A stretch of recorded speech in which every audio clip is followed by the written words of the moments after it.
Sobat Dunia Donghua, kita berjumpa kembali. Tanpa berlama-lama mari kita lanjutkan ceritanya. Selamat mendengarkan dan selamat berimajinasi. Gerakan pedang Yan Zhou terasa aneh. Ia meletakkan kaki kirinya di tanah, sementara kaki lainnya bertumpu di lutut kaki kirinya. Ia bersandar ke belakang dengan berlebihan, rambut dan janggut seputih saljunya tergerai, seolah sedang minum. Ia tidak memegang kendi anggur, hanya sebilah pedang panjang. Pedang itu melintas dekat wajahnya, bilahnya sedikit melengkung dan menyentuh tanah, dan seluruh tubuhnya seperti jembatan lengkung.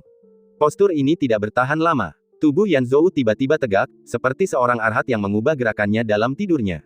Tubuhnya berputar dan terpelintir, dan ujung jubahnya terpotong oleh pisau. Dengan desiran, ia jatuh ke tanah. Pedang panjang di tangannya membentuk lintasan yang aneh dan tergenggam di lengannya. Meskipun ia bersandar ke belakang, ujung jubahnya selalu berjarak satu garis dari tanah. Ning Changjiu merasa pasak pedang ini agak familiar, tetapi ia tidak ingat di mana ia pernah melihatnya. Kemudian tubuh Yan Zhou menyentuh tanah dan tangannya mengendur. Ning Changjiu mengira itu adalah jurus pedang baru. Setelah merenung sejenak, ia menyadari bahwa lelaki tua itu benar-benar tertidur. Niat membunuh di tubuhnya telah menghilang seperti bau alkohol. Niat membunuh di hatinya seolah tak pernah muncul. Ning Changjiu merenung sejenak, dan meniru gerakan-gerakan sebelumnya untuk memasang pasak pedang, tetapi ia tidak tahu kunci rumus mental dan aliran energi spiritual. Meskipun ia bisa meniru gerakan-gerakan itu sampai batas tertentu, semangat energi pedangnya benar-benar berbeda. Ia mencoba beberapa kali lagi, lalu menyerah, berpikir untuk menanyakan hal ini secara tidak langsung setelah Yan Zhou bangun. Ia melihat sekeliling, memastikan tidak ada yang aneh, lalu berjalan keluar dari perpustakaan. Hari sudah larut malam, lampu-lampu tergantung di dinding puncak bagian dalam. Sesekali ada cahaya di kamar para murid. Suasananya tenang. Ning Changjiu kembali ke dalam rumah dan menyalakan lampu. Mejanya masih berserakan dengan naskah-naskah dari saat ia mengajar Ning Xiaoling membaca sebulan sebelumnya.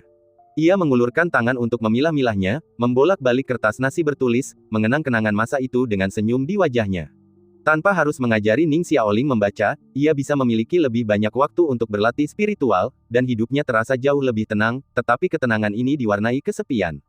Ia mengenang 24 tahun pertapaan yang telah ia lalui di kehidupan sebelumnya dan terkekeh merendahkan diri, berpikir bahwa memang benar bahwa mereka yang mengolah dao seharusnya tidak memasuki dunia fana. Ia baru bereinkarnasi selama 6 bulan, namun ia menjadi begitu tidak toleran terhadap kesepian, sangat berbeda dari dirinya yang dulu, murni dan tanpa pamrih. Atau mungkin inilah dirinya yang sebenarnya sekarang. Ia tak ingin berlarut-larut. Ning Changjiu mendongak. Bulan di langit tertutup awan, tepinya memancarkan cahaya redup. Tiba-tiba, awan-awan itu pecah oleh hembusan angin yang tiba-tiba, menampakkan bulan yang terang, memancarkan seberkas cahaya bulan di atas meja.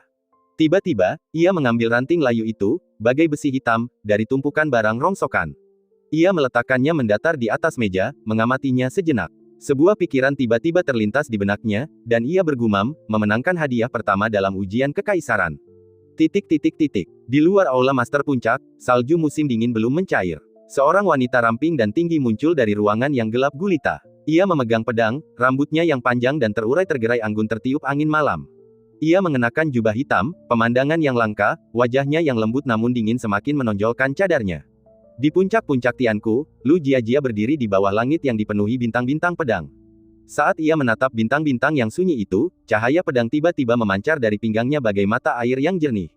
Awan yang menutupi bulan menghilang dalam sekejap, dan cahaya bulan mengalir turun tanpa halangan, menerangi dunia. Dalam cahaya bulan yang lembut, cahaya dan bayangan puncak menari-nari. Ratusan sinar pedang berayun serentak, bagaikan seorang raja yang berpesta di istananya, diiringi gadis-gadis penyanyi yang ramping. Ribuan sinar cahaya yang tak menentu naik turun di bawah sinar bulan, energi pedang mereka berubah menjadi air jernih yang mengalir ke dalam sarungnya. Semua energi dilepaskan dan ditarik kembali dalam sekejap, luar biasa cepat. Cahaya berkilauan di sekitar jubah pedangnya tampak mengalir dengan substansi, setiap sinar energi pedang murni yang bagaikan cahaya bulan merupakan ekspresi alami dan spontan dari niat pedang. Ia memegang pedang, tubuh dan jiwanya juga merupakan pedang itu. Aliran energi spiritual dalam serangan pedangnya bahkan melewati titik-titik akupuntur yang seharusnya diperlukan. Setiap serangan adalah guratan bersih dan jernih dari hati, kecepatan dan kemurniannya bahkan melampaui yang dicapai selama masa-masa half-step purple courtyard-nya. Ia menatap bulan yang cerah di langit malam, puncak-puncak dan hutan belantara yang jauh, hati pedangnya dipenuhi energi spiritual, seolah mampu beresonansi dengan segala sesuatu. Setelah beberapa saat, cahaya pedang di puncak meredup sepenuhnya, dan ia berdiri di tengah salju dan cahaya bulan.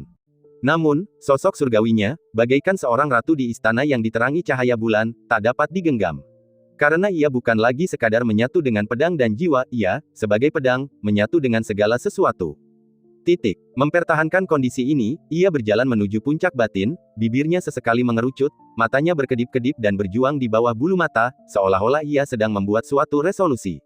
Ia tahu bahwa pedang dan jiwanya belum mencapai harmoni sejati. Penempaan tubuhnya menjadi pedang tadi malam. Dalam arti tertentu, hanyalah permulaan. Tubuh dan jiwa pedangnya tanpa sadar telah memasuki dunia baru, dan secuil dari apa yang telah diungkapkan dunia ini telah membuatnya takjub. Jika ia dapat sepenuhnya menyempurnakan pedang dan jiwanya, benar-benar mengubahnya menjadi senjata yang tak tertandingi, betapa menakjubkankah kekuatan pedangnya nanti. Ini adalah sesuatu yang tak pernah berani ia bayangkan di jalur kultivasinya sebelumnya. Ia dengan susah payah menekan emosinya, tetapi godaan itu masih muncul dari waktu ke waktu, menggoyahkan tekadnya. Ning Changjiu, siapa kau? Ia mencapai pintu masuk puncak batin tetapi tiba-tiba berhenti. Keadaan berasimilasi dengan segala sesuatu secara alami terangkat, dan cahaya bulan kembali menyinarinya. Jubah pedangnya berkibar, wajahnya seputih salju. Ia mendesah pelan, tetapi akhirnya berbalik dan pergi, berjalan kembali ke aula master puncak. Ia berbaring dengan tenang di sofa giok yang dingin, membiarkan tubuhnya yang sedikit hangat perlahan-lahan kehilangan panasnya. Di pagi hari, aula pelatihan dibuka kembali, dan Ning Changjiu duduk di samping Ning Xiaoling seperti biasa. Ia memejamkan mata sejenak, menatap meja dan penggaris gelap di depan aula pelatihan, serta layar dan rak buku kuno di belakangnya.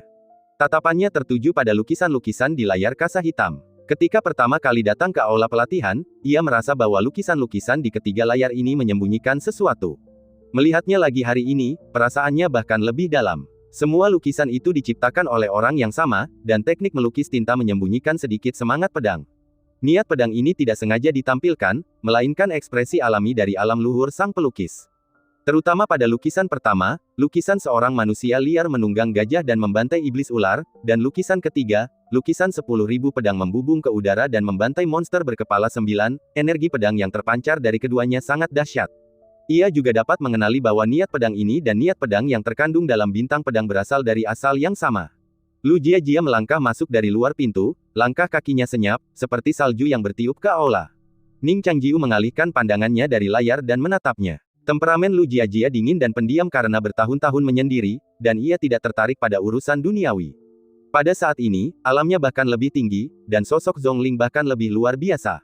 Para pemuda dan pemudi di aula pedang tanpa sadar menahan napas ketika mereka melihatnya. Itu bukan rasa takut, tetapi penaklukan hati pedang mereka. Lu Jiajia memukul penggaris seperti biasa, dan lonceng di keempat sudut aula berbunyi. Tidak ada yang terlambat hari ini, dan kelas pagi dimulai seperti biasa. Semua orang terlebih dahulu melafalkan kitab suci pedang. Ning Changjiu duduk di sebelah Ning Xiaoling. Setelah memperhatikan adik perempuannya membaca dengan serius sambil mengangkat kepala dan membusungkan dada sejenak, ia merasa cukup senang. Ia pun mengambil buku dan berpura-pura membaca. Banyak dari buku-buku tentang prinsip dan teknik pedang ini berawal dari gagasan yang luas dan tidak realistis. Para penulisnya kemungkinan besar bahkan belum mencapai Dao kelima, sehingga deskripsi mereka tentang ranah niat pedang yang lebih tinggi sebagian besar bersifat imajiner. Banyak kesimpulan, meskipun masuk akal bagi para kultivator biasa, di matanya, sangat keliru. Teori-teori yang tampaknya tak terbantahkan dalam buku panduan pedang, seperti pedang muncul dari 16 lubang, dan energi pedang tersembunyi dalam kegelapan dan mewujud dalam cahaya, sama sekali tidak berbobot di matanya. Setelah membaca buku panduan pedang, Lu Jiajia menjelaskan kepada murid-muridnya asal-usul teori, pedang muncul dari 16 lubang. Ada 72 lubang spiritual yang tersedia untuk kultivasi, 16 di antaranya adalah yang paling kuat dan intens. Energi spiritual dari hampir semua teknik pedang Yujian Tianzong bersirkulasi melalui ke-16 lubang ini. Namun, hanya energi pedang yang mengalir melalui 16 lubang spiritual ini yang cukup tajam dan cepat untuk membasmi iblis sejauh 10, 100, atau bahkan 1000 kaki. Setelah Lu Jiajia selesai menjelaskan teori ini, kelas pagi pun berakhir. Para murid berdiri, memberi hormat, dan berterima kasih kepada guru mereka atas ceramahnya sebelum menuju aula pelatihan. Lu Jiajia juga keluar, diikuti Ning Changjiu. Lu Jiajia terdiam, suaranya terdengar tidak menyenangkan, "Ada apa?" Ning Changjiu bertanya dengan lembut, "Kenapa kau tidak datang tadi malam?" Alis Lu Jiajia bergetar, matanya berkedip-kedip saat ia melihat sekeliling. Meskipun beberapa murid melirik dengan aneh, tak seorang pun dapat mendengar apa yang ia katakan. Lu Jiajia segera membentuk penghalang pedang, sambil berkata, "Aku adalah guru puncak. Beraninya aku memasuki ruangan murid tanpa izin." Ning Changjiu, yang yakin ia mengerti, bertanya dengan ragu, "Aku akan datang ke aula guru puncak." Ekspresi Lu Jiajia sedikit malu dan kesal. Kau tak perlu terlalu mengkhawatirkanku. Ning Changjiu mengangguk, berkata, kalau begitu aku akan melakukan apa yang Nona Lu katakan. Aku tidak akan khawatir. Setelah itu, Ning Changjiu menuju puncak bagian dalam. Suara Lu Jia, Nona Lu, terngiang-ngiang di benaknya. Nona Lu, apa maksudnya? Apakah gelar guru dan murid begitu tidak bisa diandalkan? Seorang pria berpakaian putih menghilang di balik atap, Lu Jia mendengus pelan, dan berjalan menuju lapangan pedang. Di aula pedang, Le Rou berusaha sekuat tenaga untuk mengabaikan anak laki-laki menyebalkan yang entah kenapa mengganggu gurunya. Matanya selalu terpaku pada sosok gurunya yang rupawan, wajahnya tegap, ekspresinya memabukkan. Ning Xiaoling mengemasi buku-bukunya dan berjalan melewatinya sambil membawa pedang. Hei, tunggu sebentar. Le Rou tiba-tiba memanggilnya. Ning Xiaoling sedikit terkejut dan bertanya, ada apa? Le Rou bertanya dengan misterius, adik perempuan Xiaoling, kudengar kau dari kota Linhe. Ning Xiaoling mengangguk. Le Rou bertanya, kudengar kota itu sekarang menjadi kota hantu. Apa yang terjadi di sana? Bagaimana kau bisa keluar? Ning Xiaoling berpikir sejenak dan berkata, ada iblis tulang putih yang ingin menghancurkan seluruh kota. Lalu kakak laki-lakiku, kakak perempuanku, Permaisuri Zhao, dan aku bekerja sama untuk mengalahkan iblis itu. Kata-kata singkat Ning Xiaoling memenuhi wajah Le Rou dengan kegembiraan. Meskipun ia telah membunuh beberapa roh mayat hidup kecil sejak kultivasinya, hantu-hantu itu, yang bahkan tidak setingkat alam misterius, hancur berkeping-keping pada sentuhan pertama dan terbukti sama sekali tidak menantang. Legenda iblis besar memang umum, tetapi ia belum pernah melihatnya beraksi.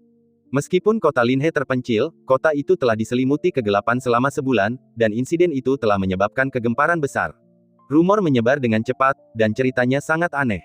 Ning Xiaoling, sebagai orang yang terlibat dalam insiden itu, telah menarik minat banyak orang di kota Linhe. Begitu Le Rou bertanya, banyak murid yang belum meninggalkan ruangan berkumpul, ingin sekali mendengar cerita Ning Xiaoling. Ning Xiaoling sedikit gugup, dikelilingi orang-orang. Ia menatap wajah Le Rou yang ceria dan cantik, membasahi tenggorokannya, dan berkata, iblis tengkorak itu konon berevolusi dari puing-puing jurang gurun selatan. Ia adalah iblis perempuan, dan tampak ganas. Ia sangat cantik, sangat menawan, seperti wanita tercantik di loteng, kata Ning Xiaoling. Jadi begitu. Ngomong-ngomong, apakah Ratu Zhao bersamamu? Kudengar ia sangat cantik, kecantikan yang langka di dunia. Apakah ia hanya reputasi palsu atau? Yunze menyela dan bertanya. Yang mulia Xianger seharusnya jauh lebih cantik daripada yang dikabarkan, kata Ning Xiaoling dengan yakin. Apakah benar-benar ada orang seperti itu yang membawa bencana bagi negara dan rakyat? Bagaimana ia bisa dibandingkan dengan guru? Petik 2 petik 2. Ning Xiaoling berkata ragu-ragu, guru tentu saja yang tercantik di dunia. Yunze sangat puas dengan jawaban ini dan berkata, apa bagusnya Zhao Xianger? Dia terobsesi dengan kekuasaan dan konon punya tunangan. Dia tidak seperti guru kita yang mengabdikan diri pada Taoisme dan tidak ternoda oleh debu duniawi. Dia benar-benar abadi. Petik 2 petik 2. Ning Xiaoling tidak tahu apakah dia harus memberi tahu mereka bahwa kakak seniornya adalah tunangan Zhao Xianger. Le Rou melambaikan tangannya, berkata, jangan berdebat. Mari kita dengarkan cerita adik junior Xiaoling. Aku tidak pernah menyangka bahwa setelah bertahun-tahun berkultivasi, kita belum bertemu sebanyak adik junior Xiaoling hanya dalam 1 bulan. Ning Xiaoling ragu-ragu, lalu berkata, mari kita pergi ke lapangan pedang Yuntai dulu. Guru akan marah jika kita terlambat. Le Rou, yang telah bersikap arogan di rumah selama sebulan, menjadi sangat malas berlatih pedang. Tiba-tiba menyadari hal ini, dia berteriak dan berkata, mari kita pergi ke lapangan pedang dulu. Kita bicara di jalan. Ah, iya. Ning Xiaoling ditarik berdiri olehnya, dan dikelilingi oleh para murid, ia berjalan keluar pintu, tampak seperti sosok terkemuka di puncak. Sambil berjalan, Le Rou bertanya, adik junior, wilayahmu pasti sudah jauh lebih baik dalam sebulan terakhir, kan? Ning Xiaoling, takut membuatnya patah semangat, berkata, sedikit. Di hari lain, Le Rou pasti merasa gelisah, tetapi peristiwa di kota Linhe sudah diketahui banyak orang, dan wajar jika Ning Xiaoling, setelah selamat dari bencana seperti itu, akan mendapatkan berkah di masa depan. Ia tidak menganggapnya terlalu serius dan terus bertanya tentang apa yang terjadi di kota Linhe. Ning Xiaoling dikelilingi, semua mata tertuju padanya. Awalnya gugup, ia merasakan tekanan menjadi pusat perhatian, tetapi pengalaman itu perlahan memberinya kepercayaan diri. Napasnya teratur, dan ia menceritakan secara singkat peristiwa di kota Linhe. Ia tidak ingin menakut-nakuti semua orang, jadi ia meremehkan kekuatan Nyonya Bai. Meski begitu, banyak orang masih tidak percaya monster sekuat itu ada. Membangun kerajaan dewa, entitas mistis seperti kerajaan ilahi, bagaimana mungkin makhluk iblis biasa membangunnya? Le Rou, bagaimanapun, memiliki kekaguman tertentu pada Nyonya Bai, percaya bahwa Nyonya Bai akan menjadi sosok yang kuat jika bukan penjahat. Ngomong-ngomong, Ning Changjiu, apa yang dia lakukan di kota Lerou tiba-tiba bertanya. Ning Xiaoling ragu sejenak. Dia tidak yakin apa yang dipikirkan kakak seniornya. Apakah dia mencoba menyembunyikan ketidakmampuannya atau... Lerou, melihat ekspresinya, telah membuat penilaian terakhirnya. Kita semua tahu bahwa kultivasi adik Ning biasa-biasa saja, tetapi mengingat situasi kritis seperti ini, sudah sangat melegakan baginya untuk bertahan hidup.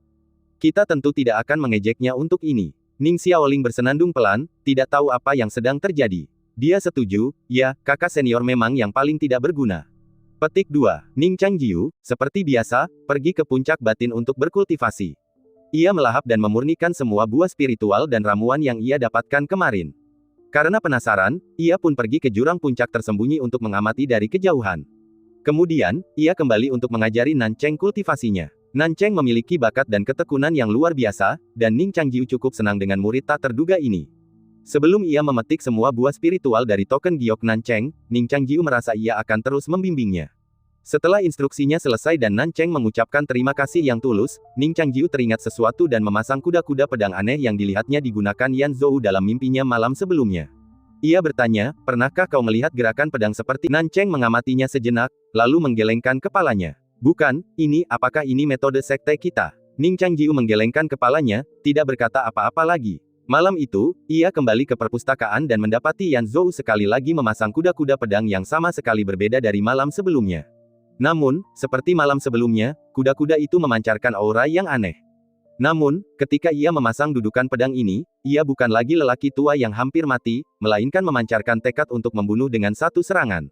Setelah memasang beberapa dudukan pedang, Yan Zhou kembali memeluk pedangnya dan tertidur. Ning Changjiu mencatat dudukan pedang ini, meninggalkan perpustakaan, dan kembali ke ruang sayap. Ia membuka pintu, pandangannya kabur, dan bayangan gelap melintas di depannya.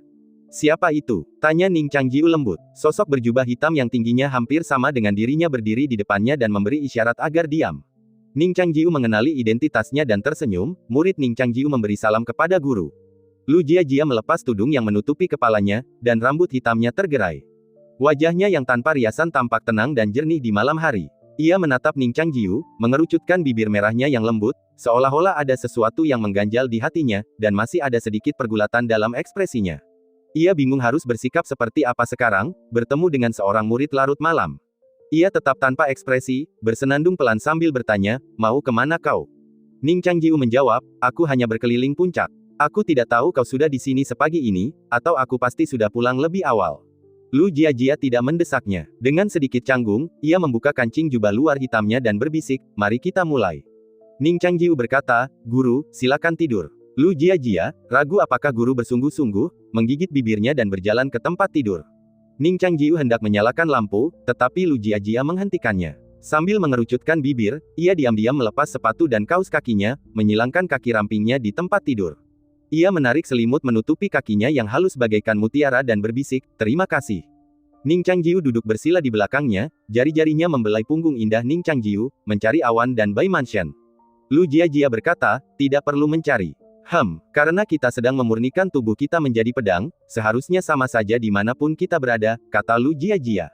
Ning Changjiu merasa ini masuk akal, jadi ia meletakkan jarinya di tengah punggung Ning. Dengan pikiran, seekor gagak emas terbang keluar dari istana ungu, melompat ke jarinya.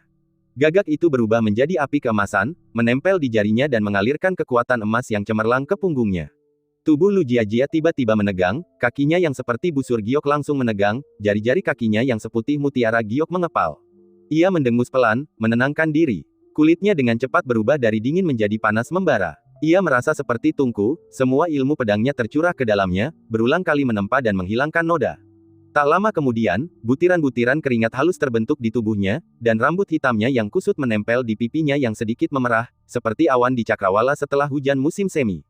Bulu matanya yang panjang dan sedikit lentik berkibar. Ia merasa seolah-olah sebuah lubang telah terbuka di belakangnya tempat jari-jari Ning Changjiu menekan. Gelombang api yang tak terhitung jumlahnya mengalir masuk, dan saat memasuki tubuhnya, tiba-tiba berubah menjadi panas yang membakar. Rasanya tidak menyengat, tetapi menggelitik jantung pedangnya, dan napasnya menjadi lebih cepat. Perasaan aneh ini adalah salah satu alasan penolakannya yang mendalam terhadap pemurnian tubuh. Untungnya, Ning Changjiu sepenuhnya terserap dan tidak menyadari kelainannya. Ia hanya fokus mengendalikan gagak emas, menempa tubuhnya dengan api emas. Ning Changjiu menutup matanya, memperluas kesadarannya, dan melihat di dalam istana ungu di atas laut ki-nya sesuatu yang menyerupai embrio pedang. Itulah roh pedangnya. Roh pedang bukanlah roh bawaan sejati, tetapi lebih merupakan kondisi fisik langka yang memberikan mereka yang memilikinya penguasaan bawaan atas semua aspek baja. Ning Changjiu dengan ragu-ragu mengulurkan api emas ke sana. Begitu ia menyentuh tepi istana ungu, Lu Jiajia menggigil tak terkendali, telinganya memerah. Ia segera berteriak, "Jangan sentuh di sana." Ning Changjiu menarik kembali api emas dari istana ungu, memastikan bahwa embrio pedang itu jauh lebih rapuh dan lunak daripada yang dibayangkannya. Sebelum hati Lu Jiajia bisa tenang dari keterkejutan yang tiba-tiba itu, tubuhnya tiba-tiba menegang lagi. Meskipun pikirannya masih kabur, dia samar-samar merasakan seseorang berdiri di luar pintu. Di luar kamar sayap, Ning Xiaoling, menggunakan teknik tembus pandang Tao, menekan tangannya ke pintu. Dia berpikir bahwa dia tidak akan bisa lagi mengunjungi kakak laki-lakinya dengan kedok melek huruf, dan bahwa waktu mereka bersama akan semakin berkurang. Dia merasa sedikit gelisah, berpikir bahwa dia telah menguasai teknik itu dengan cukup baik. Bagaimana jika dia diam-diam mengunjungi kakak laki-lakinya larut malam? Paman bela diri senior Yazu tidak akan bisa mendeteksinya. Yang terpenting, kakak laki-lakinya telah memberinya kunci kamar dan belum memintanya kembali. Ini adalah petunjuk yang jelas. Ning Xiaoling menjadi semakin yakin bahwa dia telah melihat melalui pikiran kakak laki-lakinya. Dia memikirkan hal ini dengan gembira, memasukkan kunci, dan diam-diam membuka pintu. Ruangan itu remang-remang dengan lampu. Ning Xiaoling berjingkat masuk dan merasakan samar-samar kehadiran pedang. Ia berbalik dan melihat kakak laki-lakinya bermeditasi sendirian di tempat tidurnya, duduk tegak dengan ekspresi serius, seolah tak menyadari kehadirannya. Ning Xiaoling menghela napas lega, berpikir, sekarang alamku telah mencapai tingkat yang lebih tinggi, kakak laki-lakiku bahkan tak bisa mendeteksi keberadaanku. Ia mengerucutkan bibir dan tersenyum, merasa lebih percaya diri dengan teknik Tao-nya yang tak terlihat. Ia berbalik dan menutup pintu dengan lembut, lalu berjongkok di samping kakak laki-lakinya, mengamati wajahnya dengan saksama saat ia berkonsentrasi pada latihannya. Ia merasa bahwa kakak laki-lakinya tak jauh berbeda dengan sosok abadi yang diasingkan dengan jubah berbulu dan mahkota bintang dalam cerita. Ia hanya sedikit bingung. Setiap kamar memiliki bantal untuk meditasi, jadi mengapa kakak laki-lakinya memilih berlatih di tempat tidur? Selimutnya agak berantakan, dan kakak laki-lakinya jelas sangat bersih dan rapi. Meskipun ia merasa agak aneh, Ning Xiaoling tidak terlalu memikirkannya. Ia duduk dengan hati-hati di samping kakak laki-lakinya. Setelah beberapa saat, Ning Changjiu menyelesaikan meditasinya dan mengatur napasnya. Ning Xiaoling menepuk bahunya dan berkata dengan tegas, "Kakak laki-laki." Ning Changjiu bergerak dan segera membuka matanya. Ia menatap gadis di sampingnya dengan heran, ekspresinya tertegun, "Xiaoling. Kenapa kau di sini? Kapan kau datang? Kau bahkan tidak memberitahuku, kakak laki-laki." Ning Xiaoling tersenyum, memperlihatkan gigi-giginya yang kecil dan putih. Ia merendahkan suaranya dan berkata, "Sekarang aku tidak bisa bertemu denganmu berkali-kali dalam sehari, kakak laki-laki, dan kau tidak diizinkan untuk datang menemuimu." Ning Changjiu berkata, "Ini tidak melanggar aturan sekte." Ning Xiaoling mendengus pelan, "Lalu kenapa kau tidak mengambil kunciku? Bukankah ini petunjuk yang jelas bahwa aku datang untuk menemuimu secara diam-diam?" Petik 2. Ning Changjiu berkata tanpa daya, "Aku lupa." Ning Xiaoling tidak percaya, dan berkata, "Kau bilang kau lupa tusuk rambut guru terakhir kali, dan kau bilang kau lupa kali ini. Kurasa kakak laki-laki sengaja melakukannya." Ning Changjiu menghela napas, akan gawat jika adik junior ketahuan seperti ini. Ning Xiaoling menyilangkan tangan di dada dan berkata dengan bangga, "Teknik siluman Taoku sudah mencapai tingkat yang lebih tinggi. Adik Yazu pasti tidak akan bisa menemukanku. Sedangkan guru, bahkan lebih mustahil baginya untuk tahu." "Baiklah." Ning Changjiu menjawab, "Adik junior, kau harus mengembalikan kuncinya kepadaku nanti." Ning Xiaoling memegang kunci itu erat-erat di tangannya, dan berkata dengan gugup, "Kakak senior, apa kau serius?"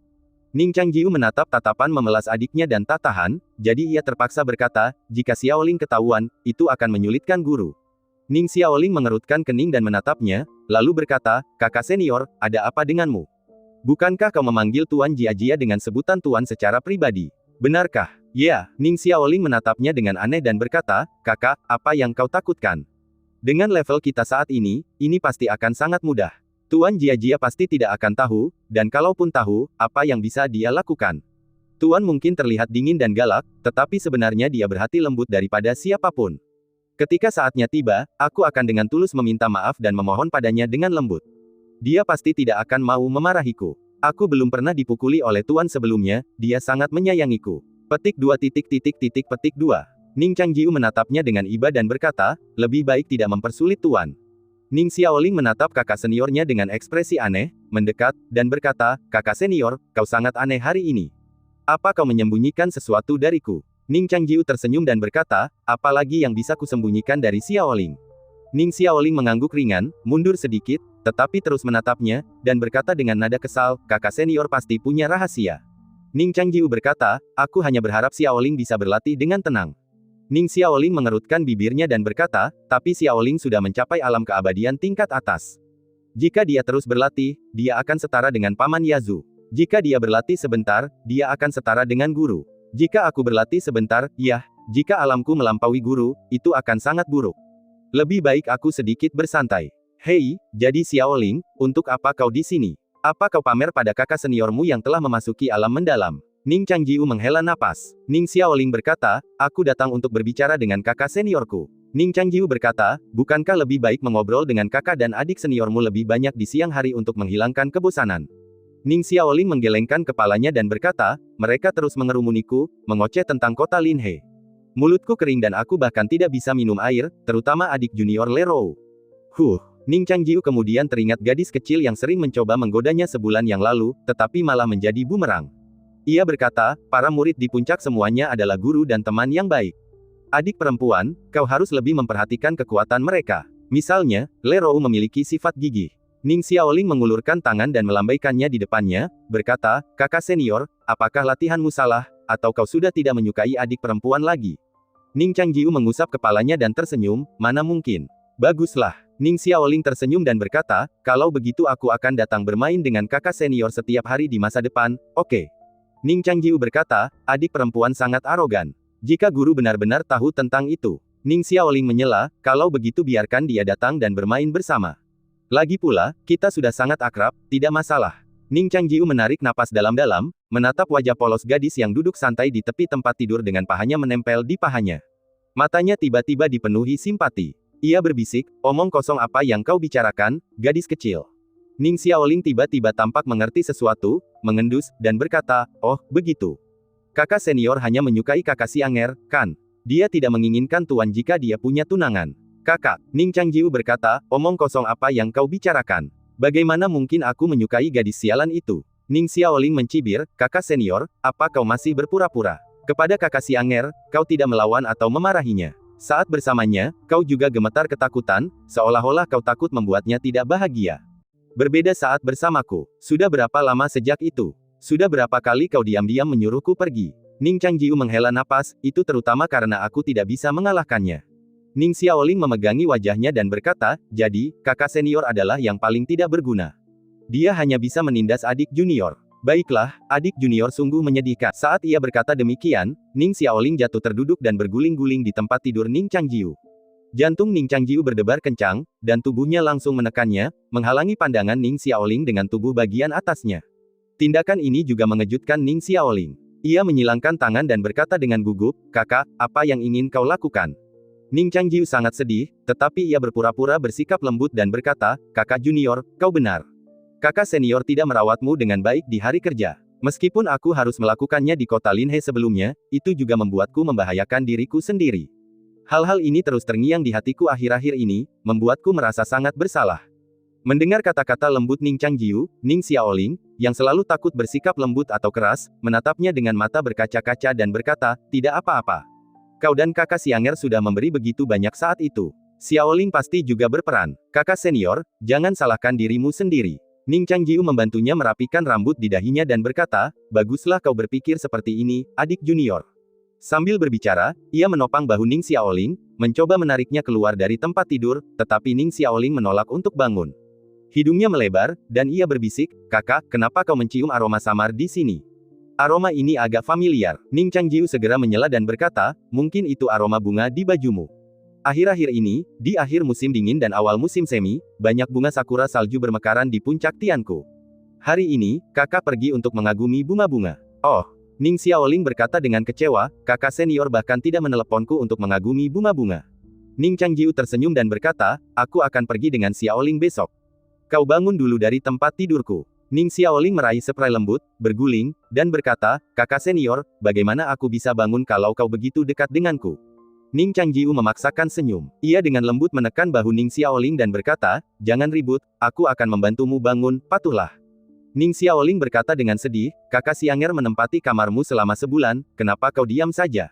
Aku hanya ingin berbaring sebentar, tapi kakak senior tidak mengizinkanku. Aduh, kakak senior memang tukang bully. Ia tak berani membantah penilaian Ning Xiaoling saat itu. Aduh, ia setuju, ini memang salah kakak. Xiaoling, bangunlah dulu. Aku agak lelah dan ingin tidur lebih awal. Aku akan menghabiskan lebih banyak waktu denganmu besok, oke? Akhirnya, setelah ditarik dengan kasar, Ning Changjiu menariknya keluar dari tempat tidur. Ia menghela napas lega dan berkata, adik junior, jangan terlalu keras kepala lagi, oke? Ning Xiaoling merasa adiknya tidak keras kepala. Ia berkata dengan marah, kau hanya mencoba membujukku dan menyetujui semuanya. Sekarang aku sudah bangun, kau malah menguliahiku lagi. Kakak, kau keterlaluan. Ning Changjiu tahu ia telah bicara di luar batas dan ingin mengatakan sesuatu untuk menebus kesalahannya, tetapi Ning Xiaoling kembali berbaring tanpa sepatah kata pun, kepalanya membentur bantal dengan keras. Ning Changjiu, yang merasa tak enak badan, hendak menekan lagi untuk menghalangi pandangannya, tetapi setelah sedikit pusing karena benturan kepalanya dengan bantal, pandangannya langsung tertuju pada sesuatu. Ia melebarkan matanya dan melihat ke depan. Di atas ranjang, ada bayangan gelap. Ah! Teriak Ning Xiaoling kaget. Ning Changjiu mencoba menutup mulutnya, tetapi sudah terlambat. Ning Xiaoling akhirnya mengerti mengapa kakak laki-lakinya bertingkah aneh hari ini. Bahkan sebelum ia sempat melihat siapa sosok berjubah hitam itu, pikirannya sudah berpacu. Ia segera menyadari kebenarannya dan berseru, kakak laki-laki, kau benar-benar mengunjungi pelacur. Ning Changjiu menutup mulutnya dengan tangan Yazu dan berkata, jangan berteriak. Apa maksudmu mengunjungi pelacur? Ini. Sebelum Ning Changjiu sempat menyelesaikan kata-katanya, sebuah suara tiba-tiba terdengar dari luar pintu. Apa yang kau teriakkan? Jangan berteriak di malam hari. Itu suara Yazu. Bahkan setelah dimarahi, kakak senior Yazu tampak masih sedikit khawatir. Ia mengeluarkan kunci cadangan dan berdesir untuk membuka pintu. Ning Changjiu dan Ning Xiaoling bertukar pandang, masing-masing melihat kepanikan di mata satu sama lain. Pintu pun terbuka dengan cepat. Yazu masuk dan melihat Ning Changjiu duduk di meja, menatap bulan di langit dan menyanyikan sesuatu dengan suara lirih. Ia berhenti bernyanyi setelah melihat Yazu, dan berkata dengan heran, Paman Yazu, kenapa kau di sini? Apa aku bernyanyi terlalu keras tadi? Yazu melihat sekeliling dan akhirnya matanya tertuju pada Ning Changjiu. Ia bertanya-tanya apakah suara perempuan yang baru saja didengarnya adalah suara Yazu yang sedang bernyanyi. Yazu mengerutkan kening dan berkata, menyanyikan lagu malam ini. Lagu apa? Ning Changjiu berdeham dan berkata, sebelum aku di kota Linhe, aku bertemu seorang penyanyi. Penyanyi itu menyanyikan sebuah lagu sebelum ia meninggal. Aku tidak tahu judulnya, tetapi lagu itu sedih dan mengharukan, dan membekas di hatiku untuk waktu yang lama. Hari ini, ketika malam cerah dan angin sepoi-sepoi bertiup, aku tiba-tiba teringat kejadian ini. Aku tak kuasa menahan diri untuk mengingat sosok menyedihkan penyanyi itu yang jatuh dari gedung di bawah rembulan. Aku sedih dan tak kuasa menahan diri untuk menyenandungkan sebuah lagu. Itu juga untuk mengenang wanita malang itu. Ning Changjiu menyelesaikan pidatonya dengan lancar dan menatap Yazu dengan tulus. Ada sedikit kesedihan, 3 titik ketidakpedulian, dan 6 titik pikiran samar di matanya. Ning Changjiu terlahir lembut, dan saat ini tatapannya seperti ini. Meskipun Yazu seorang wanita, hatinya tak kuasa menahan diri untuk melunak ketika melihat tatapan ini. Ia mendesah pelan, aku ingin tahu lagu apa yang membuatmu begitu merindukannya. Ning Changjiu menjepit tenggorokannya dan bernyanyi dengan berani. Suaranya sungguh lembut dan halus bak suara perempuan, dan suaranya bergetar penuh pesona. Angin musim dingin berhembus, dan aku minum di perahu yang tenggelam. Aku sendiri yang menopang separuh perahu yang terbuat dari es dan salju. Senja bagaikan air yang membasuh riasan merahku. Mimpi negeri lama di masa itu, dengan siapakah aku bisa berbagi kebencian yang terpendam. Angin senja meniup awan kemerahan ke kolam bunga, dan kita bergandengan tangan di perahu teratai. Rok sutra berkibar, dan jepit rambut anggur melingkari kepalanya. Masa mudanya bagaikan mimpi, dan pulau bunga sunyi. Suara pemuda itu sangat lirih, dan tubuhnya naik turun mengikuti lirik dan musik di malam hari, bernyanyi dan menari, seolah tak nyata, bagaikan perempuan muda yang menggoyangkan lengan bajunya di loteng. Nyanyiannya sendu, dengan keanggunan seorang bangsawan dan kesedihan karena kekayaan dan kesepian. Mendengar ini, Yazu tak kuasa menahan diri untuk mengingat kenangan masa lalu. Gelombang kesedihan menerpanya, dan ia mempercayai kata-kata Ning Changjiu, yang berkata, wanita itu pasti menyedihkan. Biasanya aku menganggapmu membosankan, tapi aku tak pernah membayangkan kau bisa begitu perhatian. Ning Changjiu tak menyangka bahwa wanita jalang itu, yang dilupakan dunia, telah berjalan ke cahaya sambil menyanyikan lagu ini di saat-saat terakhirnya.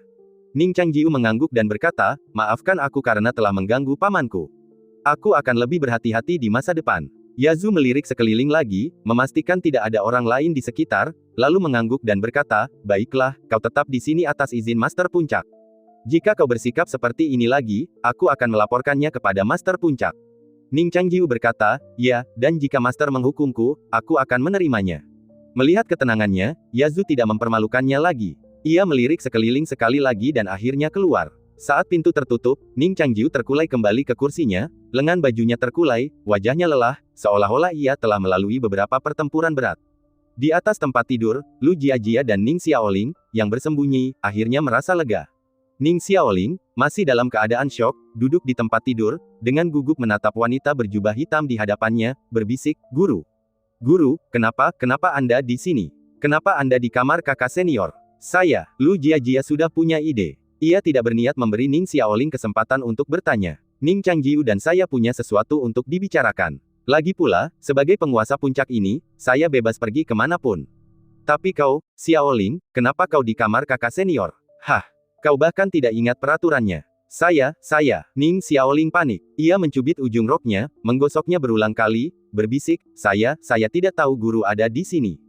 Suara Lu Jiajia dingin dan berwibawa, jika aku tidak ada di sini malam ini, aku mungkin tidak akan pernah tahu apa yang dikatakan Xiaoling tentangku di belakangku. Ning Xiaoling begitu ketakutan hingga ia lupa apa yang baru saja dikatakannya. Ia terus mengakui kesalahannya, wow, Tuan begitu berpikiran luas dan murah hati. Tolong jangan masukkan kata-kata kekanak-kanakan Xiaoling ke dalam hati. Yah, ini semua salah kakak. Kakak, kenapa kau tidak memberitahuku? Tidak ada gunanya menyembunyikan hal sepele seperti itu. Aku tidak akan memberi tahu siapapun. Ning Changjiu terkejut. Ia telah berkorban begitu banyak, mengapa kejahatan ini kembali terulang dan ditimpakan padanya? Ia tidak ingin lagi menjelaskan dan menatap Lu Jiajia dengan tatapan memohon. Lagi pula, Lu Jiajia masih mengandalkan palu spiritual bawaan Ning Changjiu untuk menempa wujud pedangnya, jadi ia mencondongkan tubuh ke arahnya. Ia menepuk kepala Ning Xiaoling dan berkata, beraninya kau membantah. Tahukah kau apa dosa menjelek-jelekkan master puncak di belakangnya? Ning Xiaoling terkejut dengan keseriusan gurunya hari ini. Ia menggelengkan kepala dan berbisik, tidak, aku tidak tahu. Lu Jiajia juga tidak tahu, itu tidak ada dalam aturan sekte. Namun ia tetap tegas dan berkata, karena ini pelanggaran pertamamu, aku akan memaafkanmu kali ini. Jika kau berani melakukannya lagi, jangan salahkan guru karena bersikap kejam. Ning Xiaoling mengangguk berulang kali. Ekspresi Lu Jiajia sedikit melunak. Ia menyentuh kepala Ning Xiaoling dan berkata dengan sungguh-sungguh, Xiaoling, kau juga seorang kultivator sekarang. Meskipun Yujian Tianzong kita tidak menekankan kekejaman dalam kultivasi pedang, jalur kultivasi tetap membutuhkan perhatian penuh. Kau tidak bisa terus-menerus memikirkan keluarga dan cinta, jika tidak, hati pedangmu akan sulit dibersihkan. Xiaoling, kau mengerti. Ning Xiaoling mengangguk lagi. Lu Jiajia merasa lega dan berpesan, jangan beritahu siapapun tentang apa yang terjadi malam ini, ingat. Ning Xiaoling mengangguk dengan sedikit pusing dan setuju, jangan khawatir, Xiaoling tahu batasnya. Mulai sekarang, ini akan menjadi rahasia antara Xiaoling dan guru. Jika guru benar-benar tidak mempercayaiku, kau bisa menggunakan Taoisme untuk menghapus ingatan Xiaoling. Lu Jiajia berkata, ini adalah mantra jahat yang dilarang di puncak. Guru tidak mengetahuinya. Singkatnya, Xiaoling harus tutup mulut mulai sekarang. Ya, Ning Xiaoling mengangguk, tetapi ia masih bingung dan bergumam pelan, Guru, apa yang kau lakukan di sini, kakak senior? Lu Jiajia tertegun. Ia berpikir dalam hati bahwa ia terlalu berhati lembut. Seharusnya ia memarahi Ning Xiaoling sepanjang jalan agar Ning Xiaoling tidak berani bicara. Ning Changjiu, yang berbaring bosan di samping, mencoba menenangkan suasana dan berkata, hari ini, guru menjelaskan teori 16 lubang pedang di aula pelatihan. Saya merasa apa yang guru katakan kurang tepat, jadi kami membuat janji untuk membahas masalah ini nanti malam. Ning Xiaoling teringat isi ceramah Lu Jiajia pagi itu dan bertanya dengan rasa ingin tahu, apakah yang guru katakan salah. Lu Jiajia juga penasaran, tetapi ia tidak menunjukkannya. Ia hanya menatap Ning Changjiu dengan tenang, seolah-olah keduanya telah berdiskusi lama dan mencapai suatu kesimpulan. Ning Changjiu berkata, seseorang memiliki 72 lubang, yang semuanya dapat digunakan untuk menghasilkan pedang. Ungkapan bahwa ada 16 lubang pedang berarti bahwa kultivator biasa hanya memiliki 16 lubang yang cukup kuat untuk memungkinkan energi spiritual memancar keluar lebih cepat setelah melewatinya. Namun, para master Dao sejati tidak terikat oleh batasan ini. Ketika ke-72 lubang meraung secara bersamaan, tubuh mereka berkobar dengan energi pedang, memancar seperti matahari dan bulan, menyatu dengan langit dan bumi, inilah puncak sejati dari jalur pedang. Lu Jiajia dipenuhi kerinduan ketika mendengar kata-kata ini. Dulu, ia tak akan pernah mempercayai perkataan seperti itu, tetapi sekarang pedang dan jiwanya semakin menyatu dengan tubuhnya. Ia kini menggunakan dirinya sebagai pedang, menghasilkan niat pedang, dan energi pedangnya bahkan dapat melewati lubang-lubang itu saat ia menebas. Jika prestasi luar biasa seperti itu mungkin, maka mungkin klaim ke-72 lubang meraung secara bersamaan bukanlah sesuatu yang berlebihan. Ning Xiaoling tidak meragukan kakak seniornya dan berkata, kakak senior benar-benar berpengetahuan. Ning Changjiu mengangguk pelan, tatapannya jatuh pada Lu Jiajia. Masih banyak kesalahan dalam kitab suci pedang itu. Aku bisa membicarakan ini dengan guru nanti. Ini adalah isyarat baginya untuk datang setiap malam mulai sekarang. Telinga Lu Jiajia sedikit memerah. Ia merapikan pakaiannya, ekspresinya serius. Tidak perlu, kita bisa membicarakannya di aula pelatihan jika ada yang ingin kau katakan. Hari ini pengecualian. Jangan pernah lagi. Ia menatap Ning Xiaoling yang meringkuk di tempat tidur, lalu merentangkan tangannya. Xiaoling, serahkan kuncinya. Ning Xiaoling, dengan wajah sedih, menggenggam kunci itu erat-erat dan memohon dengan lembut, Guru, Ayah. Lu Jiajia tetap bergeming. Pada hitungan ketiga, jika kau tidak memberikannya kepadaku, aku akan pergi ke aula pelatihan malam ini dan menerima hukumanku. Akhirnya, Ning Xiaoling dengan patuh menyerahkan kunci itu. Lu Jiajia menyimpan kunci itu dan menghela napas lega. Bahkan liku-liku malam itu membuatnya sedikit pusing. Lu Jiajia melirik Ning Changjiu yang duduk di dekat jendela, lalu berkata, baiklah, cukup untuk malam ini. Xiaoling, aku akan mengantarmu kembali ke kamarmu. Sudah waktunya aku kembali ke aula Master Puncak. Ning Xiaoling menggelengkan kepalanya dan dengan hati-hati menyarankan, Master, akhirnya kita bisa bertemu malam ini. Bagaimana kalau melakukan sesuatu yang menyenangkan? Lu Jiajia memelototinya dan berkata, apa yang kau coba lakukan lagi? Ning Xiaoling mundur dan merasa ingin menyerah, tetapi ia berpikir jika ia tidak berusaha lebih keras, ia akan benar-benar terpisah selamanya dari kakak seniornya.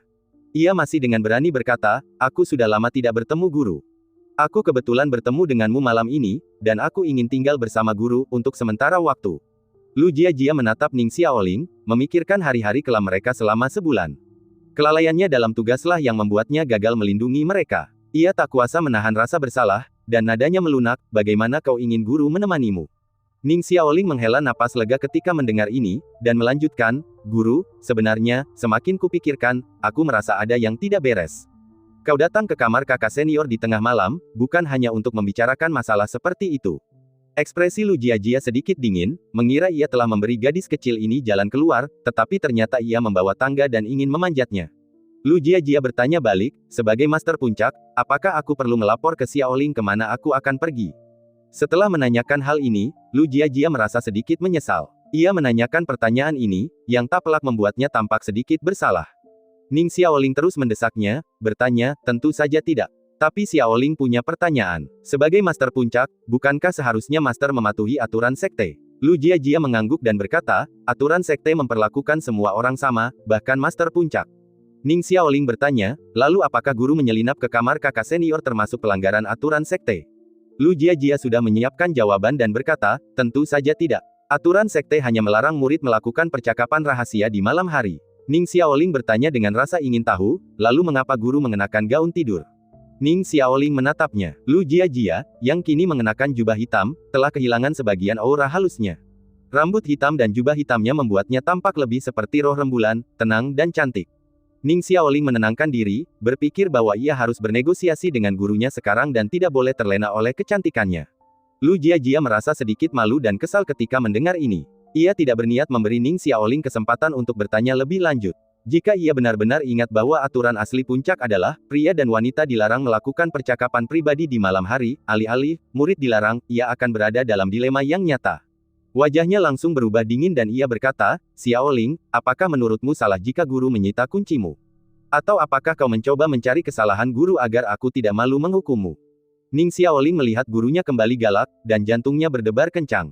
Ia berkata dengan lemah, Xiaoling tidak berani. Xiaoling hanya ingin menghabiskan lebih banyak waktu dengan guru. Keduanya kembali ke inti pembicaraan. Lu Jiajia berkata tanpa daya, jadi, apa yang ingin kau lakukan? Ning Xiaoling mengepalkan tangannya dan berkata, hari ini, Suster Junior Lerou memberiku beberapa hadiah. Aku bosan bermain sendirian di kamar, jadi kupikir aku akan mengajak kakak-kakak seniorku untuk bergabung. Aku tidak menyangka akan bertemu guru. Ning Changjiu, yang sedari tadi beristirahat dengan mata terpejam, mendengarkan pertengkaran mereka dan dengan santai bertanya, apa yang mereka berikan padamu? Ning Xiaoling berkata, aku akan segera mengambilnya. Ini sangat menyenangkan. Guru, kakak-kakak senior, tunggu. Sebentar, tanpa memberi Lu Jiajia kesempatan untuk menolak, ia segera bergegas turun dari tempat tidur dan menyelinap keluar dengan cepat, terampil, dan tanpa suara. Lu Jiajia duduk di tempat tidur, lengannya disandarkan ke tepi, dan mendesah lemah, berpikir dalam hati, apakah dia sudah kehilangan wibawanya sekarang? Dia bahkan tidak bisa menakuti gadis berusia 14 tahun. Ning Xiaoling menyelinap keluar dan mengambil sebuah kotak dari kamarnya. Setelah memastikan tidak ada orang di sekitar, ia mendorong pintu yang setengah tertutup dan masuk. Ning Xiaoling berpikir, meskipun ia tidak tahu persis aturan sekte tersebut, karena gurunya datang mengenakan pakaian tidur, pastilah Ning Xiaoling sedang merencanakan sesuatu. Ia memutuskan untuk menemani Ning Xiaoling sebentar, mengajukan beberapa pertanyaan tidak langsung agar Ning Xiaoling mau membuka rahasia. Lalu, besok, ia akan membahas aturan sekte, mencari kesalahan gurunya, dan mencoba membujuknya agar mengembalikan kuncinya. Namun Ning Xiaoling tidak menyangka bahwa begitu ia meninggalkan rumah, sepasang mata diam-diam mengawasinya. Orang di balik bayangan itu adalah Le Rou, yang telah lama mengintai. Ia telah mengobrol cukup lama dengan Ning Xiaoling hari ini, dan pendapatnya tentang gadis itu agak berubah. Ia merasa gadis ini memiliki kepribadian yang baik dan pastilah berani serta banyak akal untuk bisa selamat dari kota Linhe yang berbahaya. Namun, membayangkan Ning Xiaoling memiliki kakak laki-laki yang begitu senior membuatnya merasa sedikit gelisah. Maka Le Rou memutuskan untuk kembali ke jalan lamanya dan terlebih dahulu mencari cara untuk mengusir Ning Changjiu agar ia bisa dengan tenang memenangkan Ning Xiaoling ke pihaknya. Meskipun ranah Ning Xiaoling lebih tinggi darinya, lalu kenapa? Bukankah ia tetap seorang kakak perempuan? Maka ia sengaja memberi Ning Xiaoling hadiah yang hanya bisa dinikmati berdua. Karena ia yakin Ning Xiaoling tidak akan sanggup menanggung kesepian setelah menerima hadiah ini dan akan diam-diam mencari kakak laki-lakinya. Kemudian, setelah Ning Xiaoling masuk, ia akan melaporkan masalah tersebut kepada kakak senior Yazu. Setelah kakak senior Yazu memergoki mereka berselingkuh, ia akan melaporkan masalah tersebut kepada guru. Dengan cara ini, Ning Xiaoling seharusnya menerima hukuman ringan, tetapi Ning Changjiu, seorang murid luar, yang begitu banyak melanggar aturan, harus dikeluarkan dari gunung. Meskipun teknik tembus pandang Tao Ning Xiaoling dapat menyembunyikan auranya, itu bukanlah tembus pandang yang sebenarnya. Meskipun ia bisa bergerak di koridor tanpa menimbulkan suara, ia tak akan bisa menyembunyikan sosoknya jika diawasi oleh seseorang dengan motif tersembunyi. Sebelumnya, Le Rou diam-diam senang ketika melihat Yazu menuju rumah Ning Changjiu, tetapi ia tak menemukan jejak Ning Xiaoling. Yah, sepertinya mereka cukup ahli bersembunyi. Tapi itu tak masalah. Ning Xiaoling masuk dengan tangan kosong pertama kali, dan ia tak kuasa menahan diri, jadi ia menyelinap masuk lagi, mengambil mainan pemberiannya. Inilah kesempatan yang telah ia tunggu-tunggu. Le Rou tak kuasa menahan diri untuk mengagumi dirinya sendiri, merasa semakin yakin dengan visi strategisnya, setelah menguasai pikiran seorang gadis kecil seperti Ning Xiaoling. Ia diam-diam berencana menunggu sampai Ning Xiaoling dan kakak laki-lakinya bersenang-senang, lalu diam-diam melapor kepada Yazu. Lalu, ia akan melihat apakah mereka tak punya waktu untuk bersembunyi. Berjongkok dalam kegelapan, ia menghitung waktu, membayangkan bahwa setelah ia menangkap mereka semua, tuannya mungkin akan memberinya pujian. Di dalam rumah Ning Changjiu, Ning Xiaoling dengan gembira membuka sebuah kotak, memperlihatkan sebuah bangunan menjulang tinggi yang terbuat dari banyak papan kayu kecil. Apa ini? Tanya Ning Changjiu. Ning Xiaoling memperkenalkan, ini bangunan dengan balok. Tarik keluar balok dan batangnya satu per satu. Siapapun yang membuat bangunan runtuh saat menarik keluar balok, dialah yang kalah. Lu Jiajia berkata dengan acuh tak acuh, apa gunanya permainan kekanak-kanakan seperti itu? Kau tidak ingin tuanmu bermain ini denganmu, kan? Ning Xiaoling meraih jubah hitam Lu Jiajia dan berkata dengan nada tidak puas, tuan bersedia datang jauh-jauh untuk bermain dengan kakak senior, tetapi tidak mau bermain dengan Xiaoling, yang begitu dekat denganku. Tuan, apakah kau dan kakak senior? Lu Jiajia mengulurkan tangan dan mengetuk kepalanya, menyela. Ia berkata tanpa daya, tuan akan bermain denganmu. Ning Xiaoling segera mendirikan bangunan kayu itu dan dengan lembut memanggil Ning Changjiu, yang berdiri di sampingnya, kakak senior, kemarilah dan bermainlah. Ning Changjiu menggelengkan kepala dan berkata, menang atau kalah ditentukan saat kau menarik potongan kayu pertama. Apa serunya? Ning Xiaoling tidak memaksakan diri. Ia mendengus dan berkata, kalau kau tidak mau bermain, lupakan saja. Ayo, guru, kita bermain bersama. Lu Jiajia sedikit mengernyit, menatapnya bingung, dan bertanya, apakah Anda punya niat lain? Ning Xiaoling tersenyum malu, dan berkata, guru, jika saya menang, Anda akan mengembalikan kunci itu kepada saya dan mengizinkan saya bertemu dengan kakak senior saya, oke? Lu Jiajia mencibir, saya tahu Anda tidak punya niat baik. Ning Xiaoling berkata dengan geram, guru menggunakan status Anda untuk menekan saya, jadi saya terpaksa menyerahkan kunci itu. Saya ingin memenangkan kembali kunci itu dengan adil. Lu Jiajia mendengarkan logikanya yang bengkok, tetapi tidak membantahnya, melainkan bertanya, bagaimana jika Anda kalah? Baiklah, jika saya kalah. Ning Xiaoling menggigit jarinya dan berpikir sejenak, tetapi tidak dapat menemukan kepingan yang cocok. Lu Jiajia berkata terus terang, jika Anda kalah, Anda akan mendengarkan kata-kata guru dan berlatih dengan tekun mulai sekarang, oke. Ning Xiaoling sudah putus asa, jadi tentu saja ia bisa menerima alasan ini dan mengangguk, saya harap guru akan menepati janjinya. Lu Jiajia menatap menara yang terbuat dari balok-balok bangunan itu dengan senyum tipis. Genggamannya di pedang sangat mantap. Tentu saja, mustahil ia kalah dari Ning Xiaoling dalam permainan anak-anak seperti itu. Jika semudah itu membuat gadis kecil ini menyerah dan berhenti membuat masalah, ia pasti rela melakukannya. Ning Changjiu berbaring tenang di samping mereka, memandangi cahaya bulan di atas awan, pikirannya setenang air. Ia tidak ikut campur dalam perdebatan antara guru dan muridnya, tetapi sesekali menoleh untuk melihat profil serius Ning Xiaoling dan Lu Jiajia. Gadis itu begitu menawan dan menawan, wanita itu sejernih bidadari. Saat ini, dengan angin sepoi-sepoi dan cahaya bulan, pemandangannya sungguh indah. Duel antara Ning Xiaoling dan Lu Jiajia telah dimulai. Bagaimanapun, Ning Xiaoling lah yang telah menyinggung atasannya, dan ia jauh lebih gugup. Tangannya gemetar tak terkendali saat ia menarik tongkat kayu. Di sisi lain, Lu Jiajia tampak tenang, yakin akan kemenangan. Tangannya cepat dan mantap, tanpa sedikit pun getaran. Ketika ia menarik balok kayu dari bangunan kayu itu, balok itu hampir tak bergetar, seolah-olah ada ubin kecil yang hilang. Meskipun Ning Xiaoling kini telah mencapai alam atas alam abadi, jarak antara dirinya dan Lu Jiajia masih sangat jauh, dan wajar saja ia berada dalam posisi yang kurang menguntungkan dalam permainan ini. Ning Changjiu, yang bosan menatap bulan begitu lama, berbalik dan mengamati mereka dengan saksama sejenak. Banyak batang kayu telah terlepas dari bangunan, membuatnya seperti cangkang hampa kedap udara. Ning Changjiu tiba-tiba bergumam, ini agak mirip kerajaan dewa. Lu Jiajia sedikit bingung. Ning Xiaoling, yang telah mengalami pembentukan dan kehancuran Fengdu, mengerti maksud kakak seniornya. Ning Changjiu berkata, masing-masing balok kayu di sekeliling ini adalah struktur luar kerajaan dewa. Setelah balok-balok kayu di sekitarnya hampir disingkirkan, itulah tulang punggung kerajaan dewa yang sesungguhnya, logika mitologis. Semua pemandangan eksternal dan hukum internal merupakan deduksi diri dari logika mitologis atau hasil perumusan dan pengumuman dari penguasa kerajaan dewa. Sama seperti Fengdu di masa lalu, kerajaan dewa baru benar-benar hancur setelah runtuhnya logika mitologis. Setelah itu, baru setelah kematian Nyonya Bai, Fengdu, sebagai kerajaan yang telah kehilangan keilahiannya, benar-benar lenyap. Lu Jiajia memahami sebagian isinya, tetapi merasa itu tidak berarti. Ia berkata, kerajaan dewa berada jauh di atas dunia. Bahkan jika kita berkultivasi hingga tingkat kelima, kita mungkin tidak berkesempatan untuk melihatnya.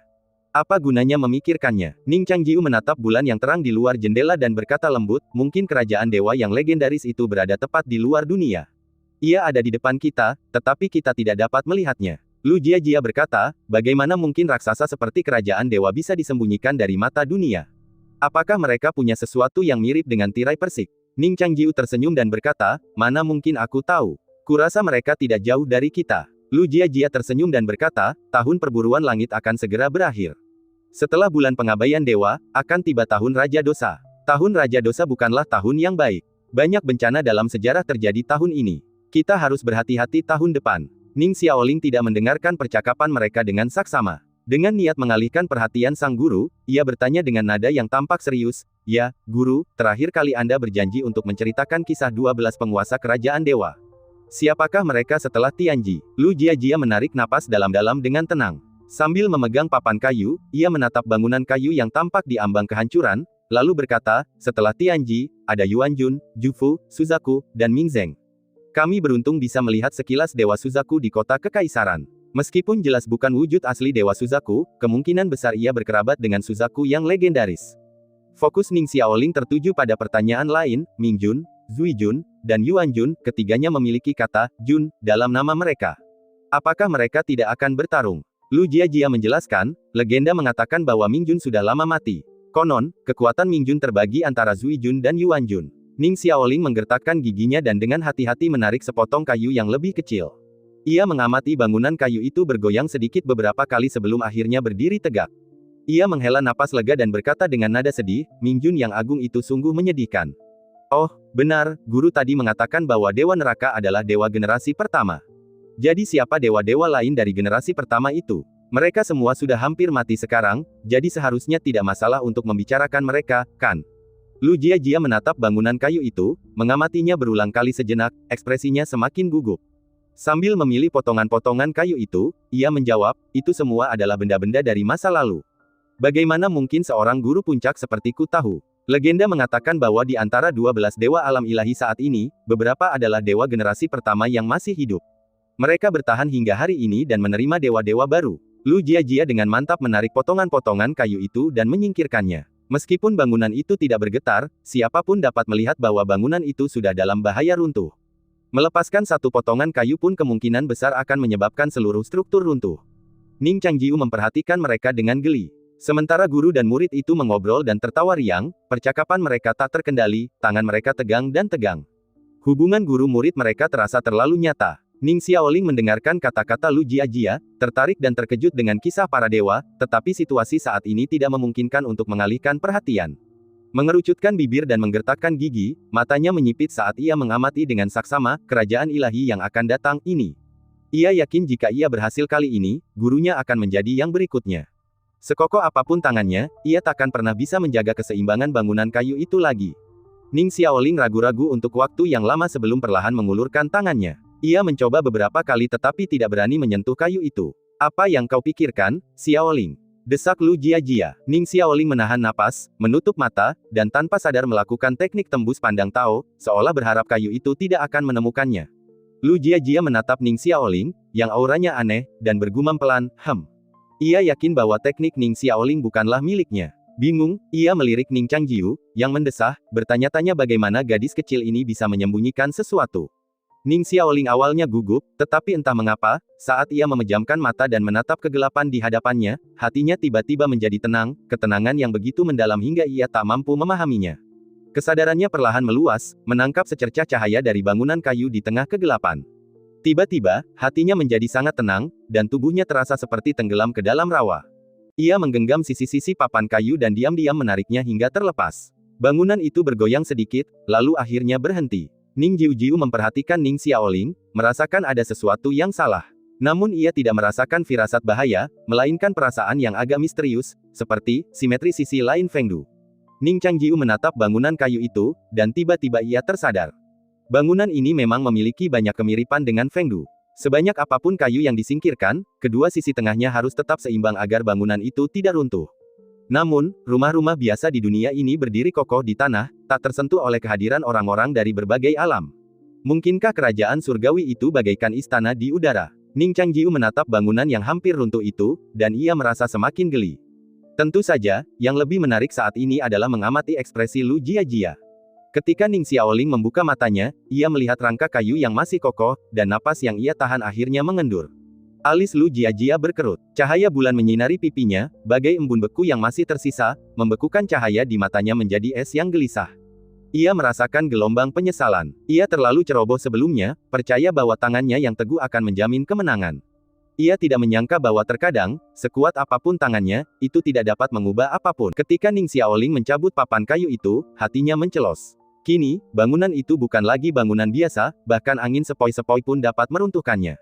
Bagaimana mungkin ia mampu menahan gerakan lebih lanjut? Ning Xiaoling, yakin akan kemenangan, menghela napas lega dan berkata sambil tersenyum, "Guru, mengapa Anda tidak bergerak?" Secercah kekesalan melintas di wajah Lu Jiajia. Ia tahu jika kalah, ia tidak hanya harus melanggar aturan sekte dan mengembalikan kunci kepada Ning Xiaoling, tetapi ia juga akan dipermalukan sebagai guru mereka karena kalah dalam permainan sederhana seperti itu. Terlebih lagi, dengan banyak orang yang menyaksikan, ia hampir bisa membayangkan Ning Changjiu akan mengejeknya di masa depan saat ia menempa pedangnya. Lu Jiajia tetap diam. Akhirnya, ia menemukan papan yang berpotensi aman dan perlahan mengulurkan tangannya. Ning Changjiu mendesah pelan, tahu betul bahwa ia akan kehilangan keseimbangan jika papan itu disingkirkan. Tiba-tiba, hawa dingin menyergapnya, dan ia mendongak ke arah pintu. "Siapa itu?" gumam Ning Changjiu sebelum terdengar ketukan. Lu Jiajia dan Ning Xiaoling saling berpandangan. Mereka begitu asyik dengan momen ini hingga tak menyadari seseorang berdiri di luar. Ning Changjiu beranjak membuka pintu, tatapannya sedikit teralih ke bawah, melihat Lerou, mungil berbalut rok, dengan senyum sinis di wajahnya. Ia berdiri di ambang pintu, mengamati tamu tak diundang ini, menebak-nebak alasannya, lalu dengan tenang bertanya, "Ada apa?" Dan cerita pun berakhir, nantikan cerita selanjutnya. Terima kasih telah mendengarkan dan selamat